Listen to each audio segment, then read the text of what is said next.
Hello and welcome to the Warrior podcast.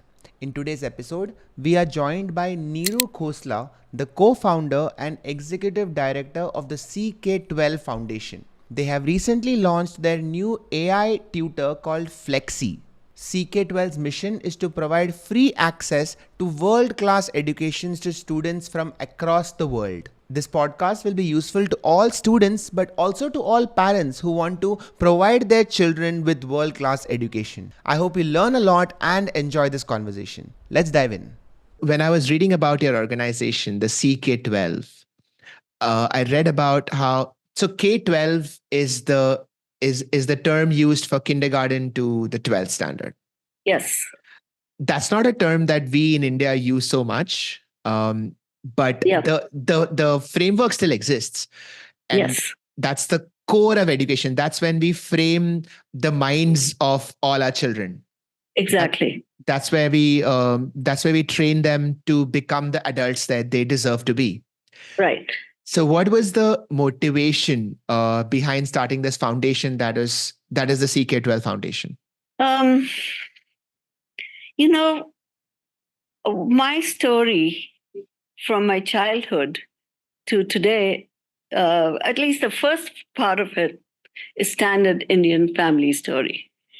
So, the parents do everything they can to give their children the best education. Right. Right. And everything depends on what they can afford. So my father was the first generation college graduate. And the most best job you could get was the government job. Right. It was stable. It was there forever. So you had to kind of think about these things in that way that, here I am, I'm educated, now I can educate my kids and they'll have a better life. We went to England. He was transferred to the Indian Embassy in London. And there we saw a completely different system. Much more child-centric. We came back and it was a shock. I got married, Vinod and I got married and I went to the US. And I remember the first time I went out and there was a library. I walked in and I said to the librarian, "Can I take a book?" She goes, "Surely." So then I walked around looking for books and I couldn't decide on a single book. Yeah. So I said, "How many books can I take?" And she said, "You can take as many as you want." Walked out of that library, arms full of books. Imagine the heaven I was in. Why is that opportunity not available to every child in India?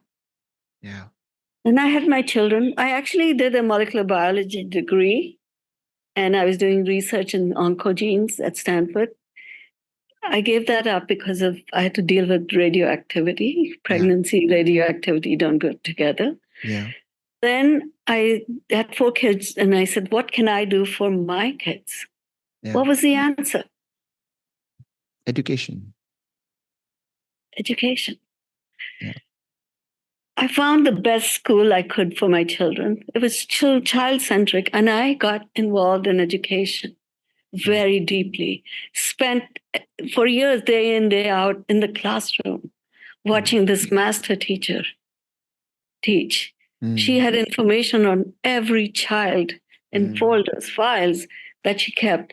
There's so much information, you couldn't possibly go through it. And, there was no textbooks in that school. It was all about, what do you want to learn? It's like, you can, I really did realize that you can teach any kind of skill to any learner if they're passionate about something. Wrap everything around in numeracy, literacy, science, math, you name it. You can wrap it around their interest. Yeah. Right? So when my children left that school to go to, other higher levels, I went back to Stanford at the age of 50 to get a degree in education. Wow. Because I wanted to know what was wrong. What was I missing? It was then that I decided you had to have a way to teach, ignite the passion of a child and scale it. Classrooms don't scale. They don't scale because they are dependent on a teacher, Yeah. right? The personality, the knowledge, the relationship between a teacher and a child. Of Yeah. course, there are all kind of things like standards. K-12 is regulated, you know. So there's lots of complexities, but the bottom line is to engage someone to learn something is to really have, and you have negotiables like content. You have to have the right level content Right. that they can understand in the right way with the right mentor. Mm. All this while in our lives, there have been teachers, there have been other students, and they've been our parents. These are our mentors. Yeah.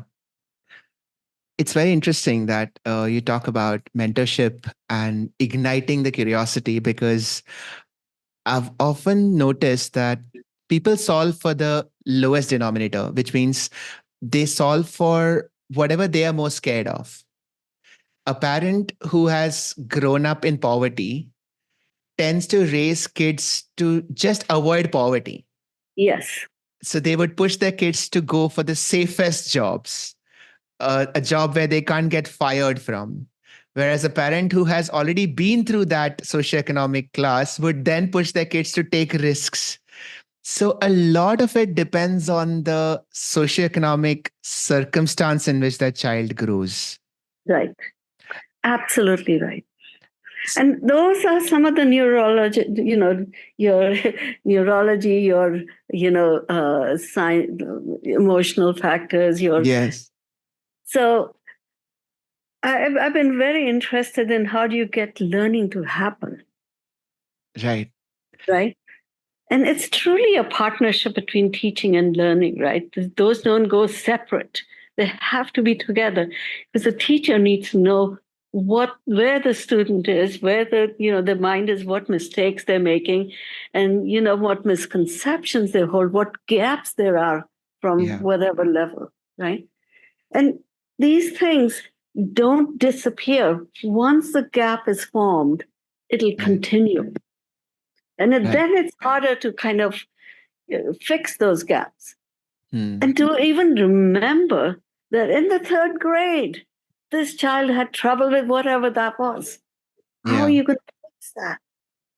And So sorry, yeah, so Neeru, I have this question, which is, now that we know that this is a gap, yes, today in 2024, with all the technological advances we have, can we turn towards digital technology to bridge that gap, to solve this problem? yes. I'm a firm belief, yes. Mhm.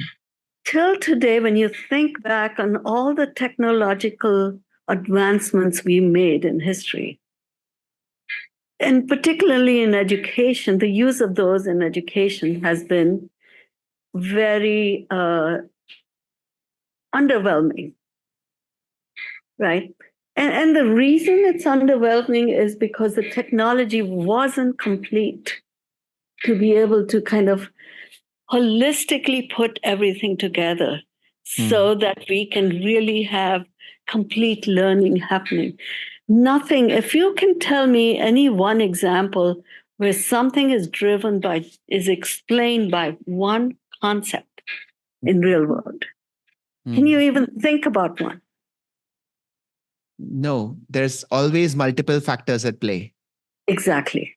And yet, because the way we acquired knowledge, because of the way we did scientific research, we had to isolate. The golden standard was you isolate things and you focus on one thing, right? Right. But the problem is the true nature of that isolation and the things that impact it won't show up Yeah. until you really put it back in the real environment.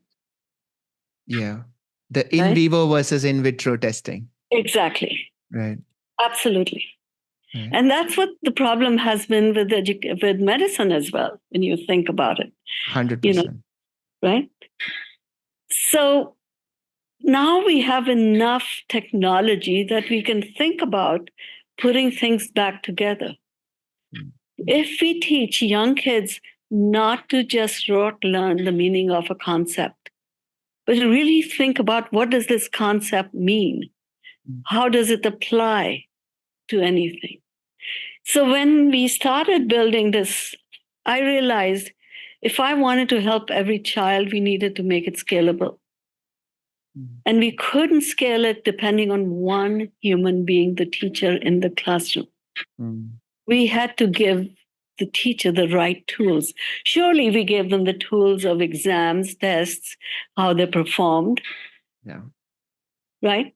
Yeah. But that was not good, putting it all together. Mm. Mm. I'm going to push back a little here, Sure. and and in schools in India, the best schools are the ones considered the ones where the student teacher ratio is very small. So one teacher to 12 students or 20 students, and a school where there's one teacher managing, say, 100 students is considered to be less, not as good. Because how can one teacher pay attention to so many students? So, in a situation like that, how could technology change anything? Oh boy, why wouldn't it change anything? Hmm. When you think about it properly, Hmm. when you think about a teacher, when you think about two human beings, they're so different. Their thought process are different. Put it in a third person, Hmm. put in four, five, six.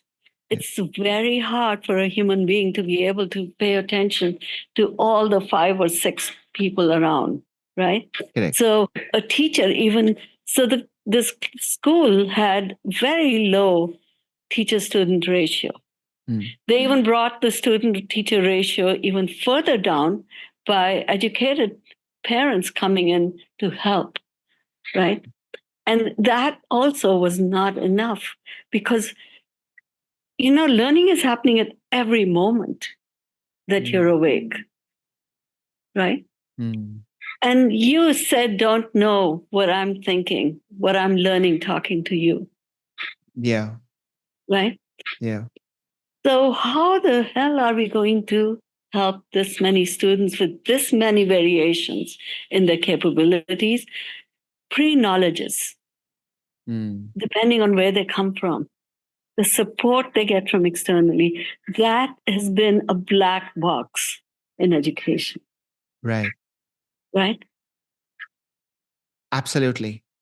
A teacher might tell a fact or explain a particular thing, and if there are 30 students, then 30 students have taken home 30 different lessons from that Yes. same class. Yes. Yeah. Yes. Or not taken anything. or zero. Yes. Right? Probably majority of those teachers, students that can't deal with that particular system, who are behind already, are Yeah. not going to take anything home. Yeah. They're going to go home and say, I'm glad I survived the day. And, do you have homework? No. Yeah, or even if the homework is just standard repetition, you're Yeah. not going to learn much. I know that your organization has taken a pretty significant step ahead in this direction with the use of artificial intelligence. Now, the use of AI in education is very exciting It is. because for the first time, we are dealing with the possibility of a teacher to student ratio of one. Technically, every student could have a teacher that is trained to teach them. And this is a very exciting possibility. So, can you talk more about what is it that your organization is doing and what is Flexi AI? You know, so when I started CK12, there was no tech, digital intelligent content for K-12. It was all textbooks, printed textbooks. We had to create technically intelligent content so that, we could follow what the content was, the concepts, the meanings, the questions that can come out of that. All that capability we had to build in. We built in, I think the most important thing we built at that time was our adaptive system, which asked, based on the content that was created or on the subject, based on that content, we created a system that would adapt to what you know and adapt to what I know. Beautiful. Right. And then we could help them based on that. But still, there was lots of black boxes there was a big black box still, which is right in the moment. We could tell from a test when they answered what was the answer. Was that right or not? But we couldn't tell why it was wrong to the student, why they were getting it wrong. So this is where we started building this technology. AI just came along, but before that, there was lots of algorithms that came, machine learning, deep learning that came along, reinforcement learning that came along that we started using. We started following knowledge tracing, which meant we created these concept maps that, we all knew from, look, you have to do addition in mathematics. You start with numbers. You start with addition. Single units, tens, hundreds, etc. Right? That's a process, a linear process for learning numbers. Right. Then you have to learn mathematics. Multiplication, subtraction, all that. Right. Yeah. Then you can combine those for much more complex ideas. Right? This is a process. Right. But then if a student goes to these complex processes and they've made mistakes, they forget to carry over. Every time they add 2 plus 9 is 11, they only write 1, but they forget to carry 10 to the 10 over. Yeah. That child doesn't know, the teacher doesn't know why that's not helping. This child is still making mistakes. Right. We can catch those mistakes. Mm. What has happened with Chat GPT, these generative AI, offerings, we can have a conversation. The moment, because we built in the back end, we can tell, hey, teacher, your student didn't even read all this. How is she or he going to get the answer right? Right? We can see the flow of the page. Yeah. How much time they're spending. We have, a graph running. Right.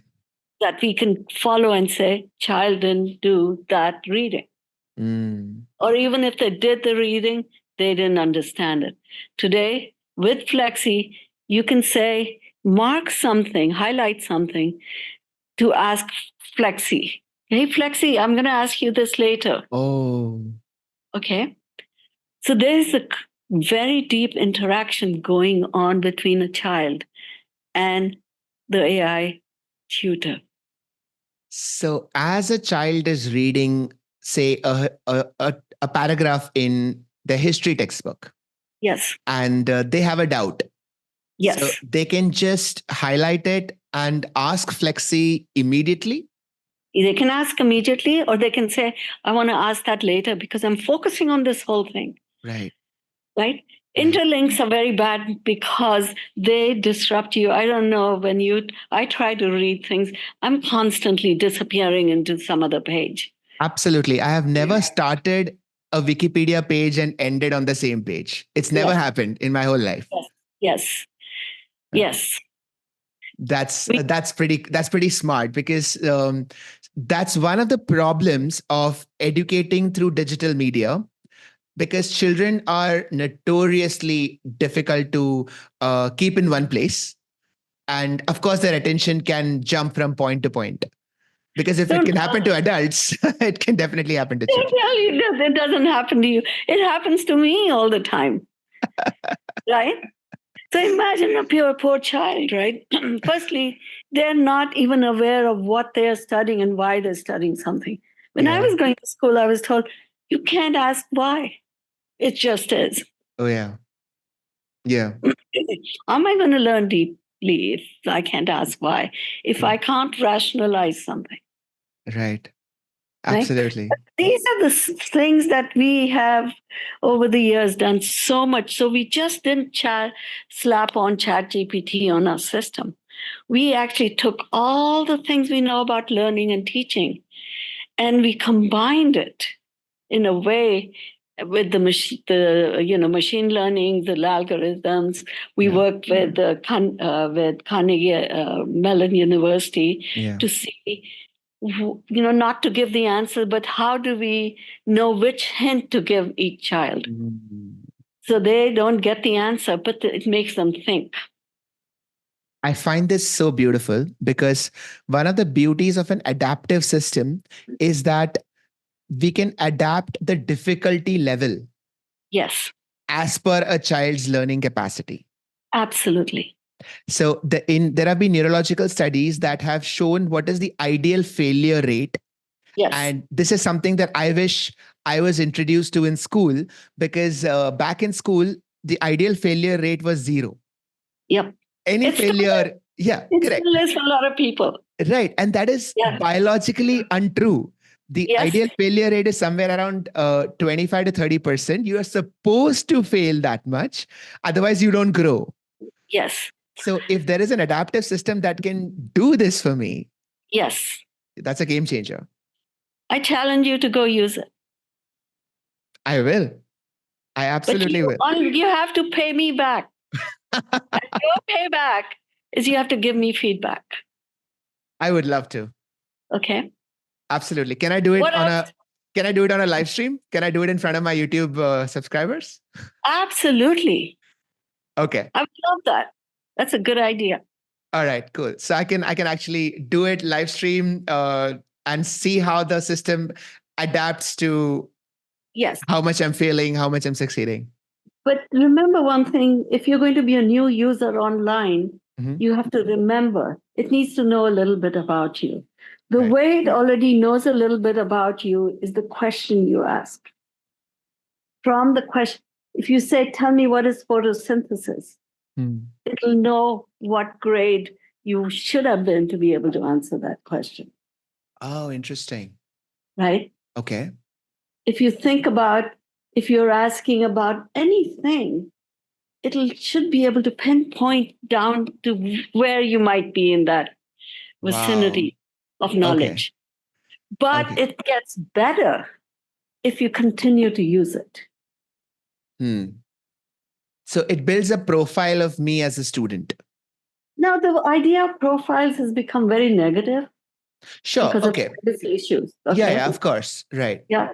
It builds this. So, what we did when we built a Flexbook, which was nothing but a customizable textbook with Right. many modalities, that was the medium that students used to learn, Hmm.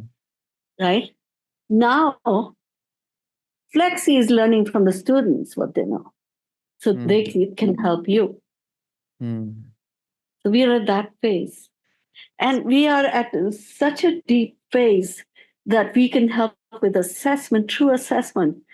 I don't think so. We can say what are your aspirations? Higher education, your Hmm. career aspiration.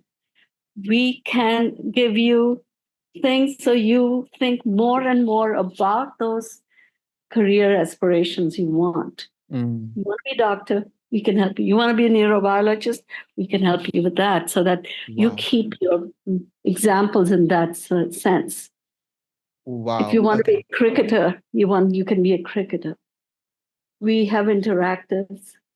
Um, we um, we can go in there and we can give you analogies. We can give you translations, Hmm.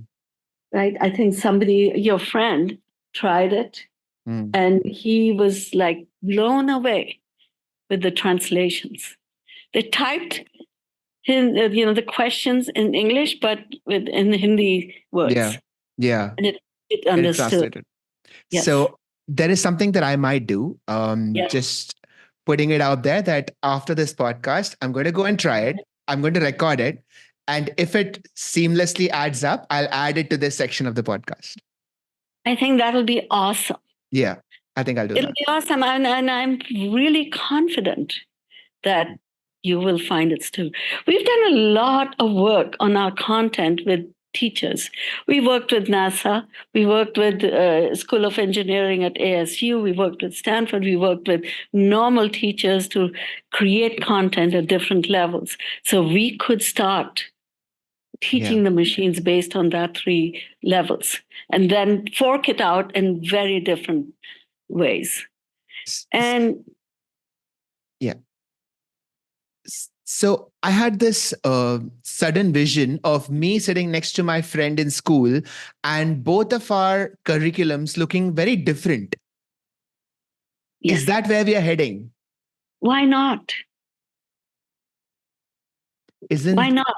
Doesn't that seem scary almost? Because a big part of education is learning together with your friends, kind of learning the same things. Where does competition lie in such a world? I think competition will be in a different form. It won't be the competition to be the highest paid. It won't be to kind of, the competition will become in what can you create for society? What solutions, right? And that's the ultimate goal of having an educated society. Yeah. So it's not to suppress you or your friend from going on your own level, continuing. Instead of grade, I'm sorry? Yeah, please continue. Instead of having grade-based education, you will have a continuum. Yeah. Because currently the way the education system is structured, the differences between each class, so class 1, class 2, class 3, or even the differences between each subject is quite arbitrary. Yes. And it takes a long time before a student realizes that, oh, it doesn't matter if I pick science or commerce, eventually I need to know both. Exactly. So this seems to be the first step in breaking down those barriers. Yes. We built very early on the relationship between every concept in science, chemistry, biology, etc., physics. Yeah. And we built relationships between math concepts. And then we built math and science, their relationship. Now, those times the algorithms were crude, but now because of machine learning, because of AI, we can actually go so deep into this knowledge tracing that's our human brains can't do that.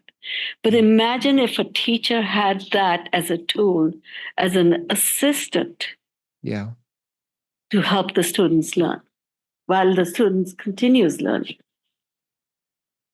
Neeru, how does this fit in with our current digital revolution of social media?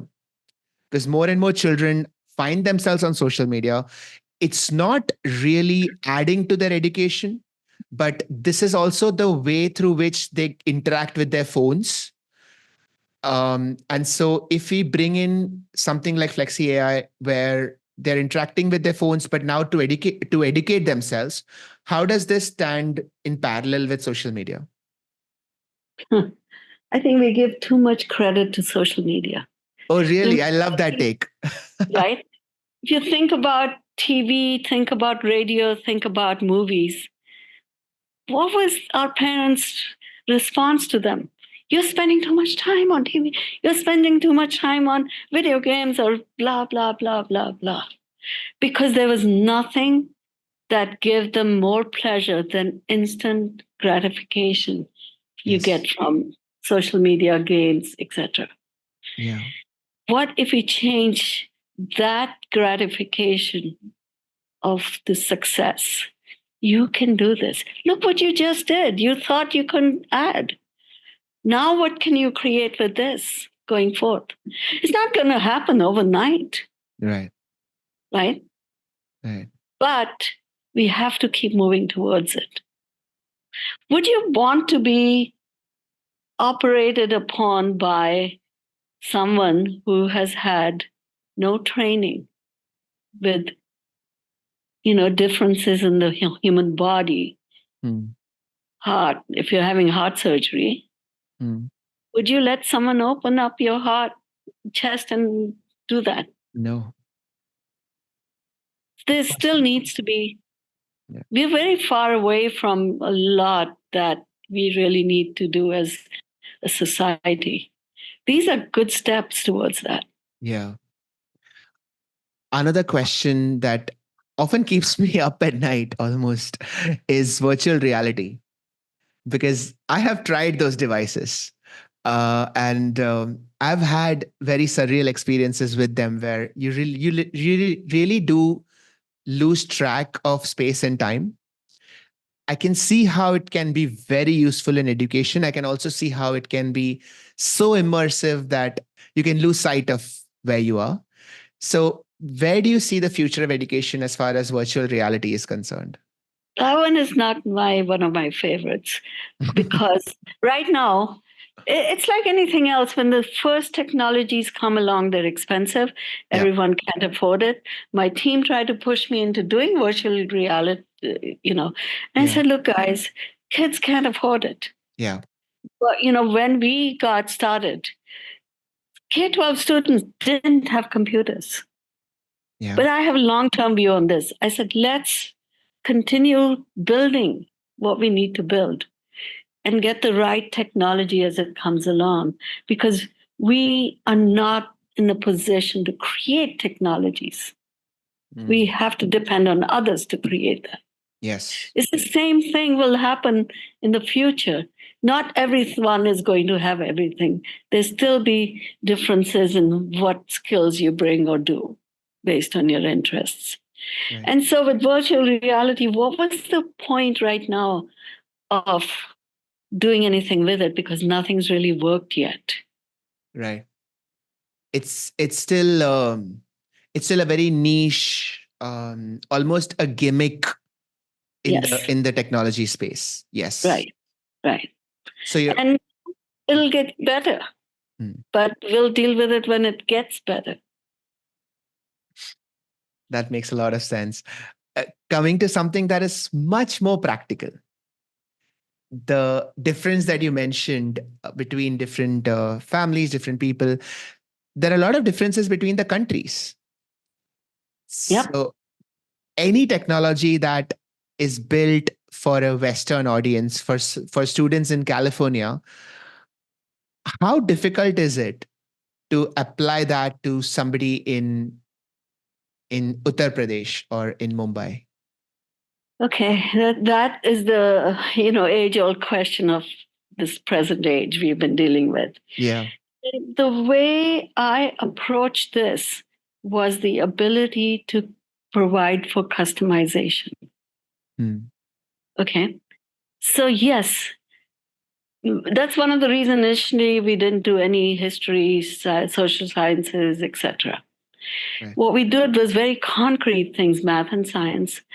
And those ideas span across all countries, all ethnics.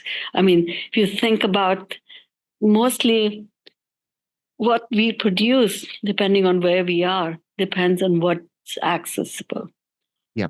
We created some simulations of a snow machine, which is, sprinkling salt all over because there's snow all over. Now, what is the relevance of that to a kid in Kerala or somebody, right? Yeah. So, but the idea that salt, brings down or heats up so that water melts or snow melts, those are very basic things people have to know about, right? There are so many curiosity questions kids are asking, students are asking Flexi. How does the sun burn when there's no oxygen in Oh, the air, wow. right? As an adult, we don't even think about that. Yeah. We might know it if we are a scientist or we are aware of that. That's the difference between a chemical reaction and a nuclear reaction. Yes. But that's the curiosity question that's going to lead that kid to think more about these things. And these questions are universal. Wherever you are in the world, a kid might have it. Absolutely. And I have strict instruction to the team that takes care of differentiating between the question, procedural question, conceptual questions, homework questions, etc.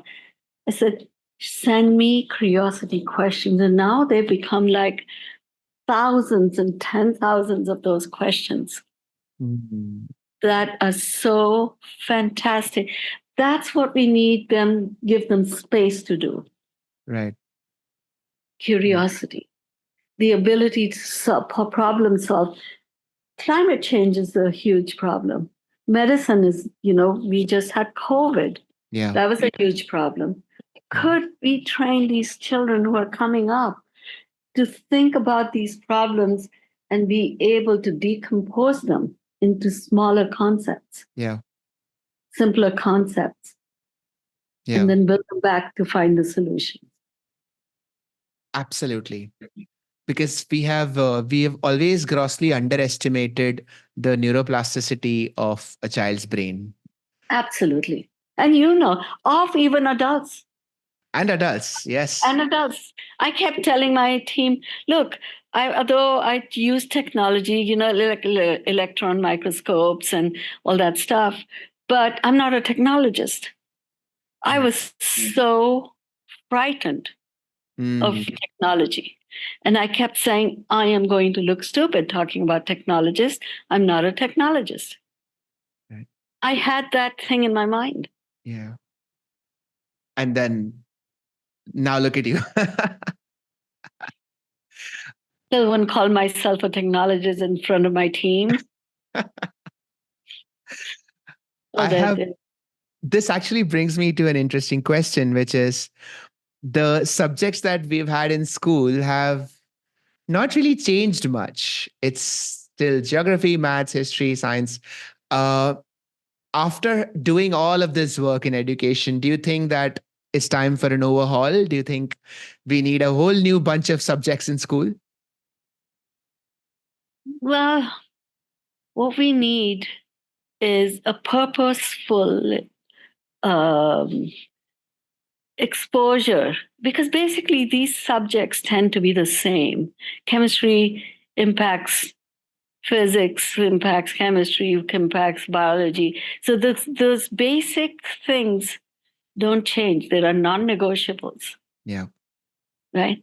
That we still have to teach students so they can build a foundation on that. This is why K-12 is foundational. Yeah. This is why we have to have the ability to point out to the student without making them feel stupid. You know how much emotional things they're going through right now. They tell them, so they're dropping out in high school because they believe they can't do something. Yeah.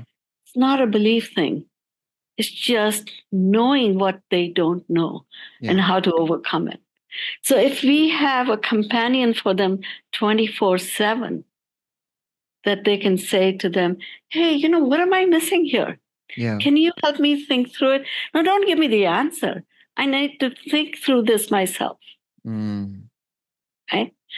That's the only way we'll succeed, instead of having an artificial system that measures standardized. Oh, in this standardized test, can you and your friend give right answer? If you can, you're great. Your friend is dumb because he can't. Yes.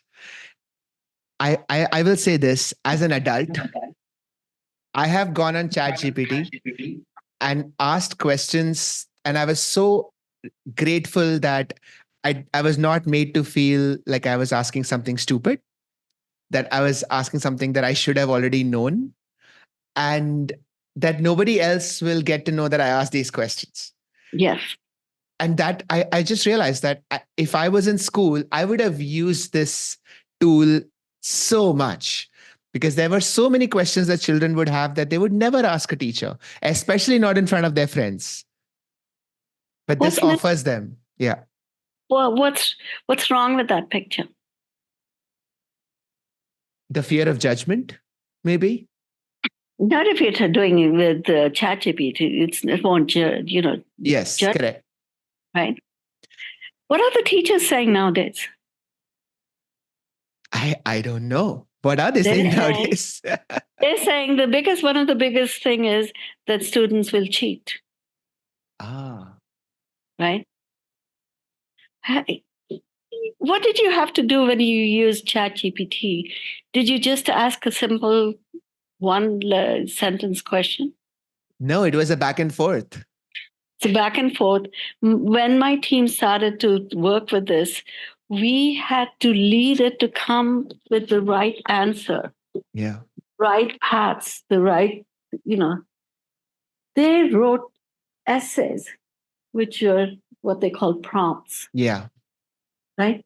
A student to ask the right question to make this thing answer the right way will have to know enough about that subject to ask that and to formulate it in a way that you get a good answer. Beautiful. The future of education is learning how to ask the right questions. Absolutely. For far too long, our focus has been on who has the right answer, Yes. but we are finally coming to the crux of what knowledge means. I love this. Is this what Flexi AI is bringing? And can people in India, can students in India currently use it to augment their current educational system? FLEXI.org. Okay. Go use it.